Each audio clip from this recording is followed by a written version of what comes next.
sinner's life. They will suffer the punishment of eternal destruction away from the presence of the Lord and from the glory of His might.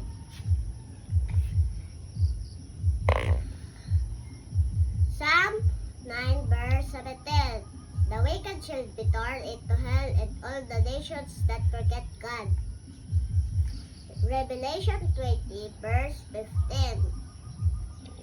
Whoever was not found written in the book of life was cast into the lake of fire. Matthew 25 verse 41. Hell was designed originally for Satan and his demons. Acts 3 verse 19. Repent and turn back so that your sin may be wiped out. Luke 5 verse 32. I came not to call the righteous, but sinners to repentance.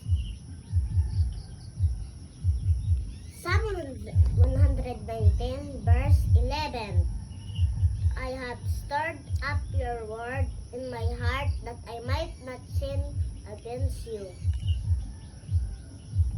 1 Peter 5 verse 7. Casting all your anxieties on Him because He cares for you. 1 Peter 4 verse 8. Draw near to God and He will draw near to you. Cleanse your hands, you sinners, you and purity your hearts, your double-minded. Proverbs 17 verse 17. A friend loves at all times, and a brother is born for adversity. Psalm 16 verse 1. Preserve me, O God, for in you I take refuge.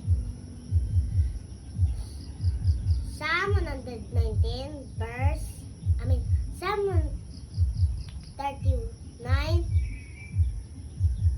119, tama na. Tama ba ga? Psalm 139. Psalm 139 verse 14. I praise you for I am fearfully and wonderfully made.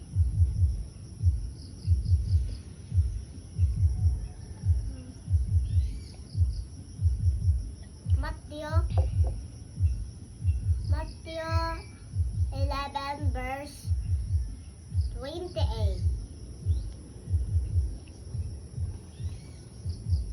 Come to me, all who labor and are heavy laden, and I will give you rest.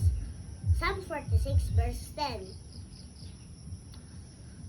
Be still and know that I am God.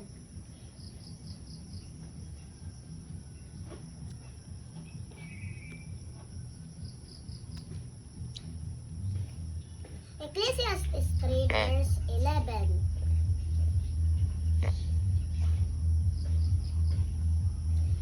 He has made everything beautiful in its time. Exodus 20 verse 12. Honor your father and your mother, that your days may be long in the land that the Lord your God is giving you. John 10 verse 30. I and the Father are one. Zechariah 4 verse 6. Not by might nor by power, but by my Spirit, said the Lord of hosts. Nahum 1 verse 7. The Lord is good. He protects those who trust Him.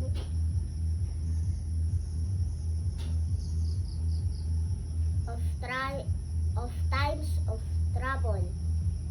In times of trouble. In times of trouble. Yung Psalm 139 ha, ito umuno mo na yan eh. Huwag magdala-dalawang isip, isang isip lang ha. Ito. Para diretso lang.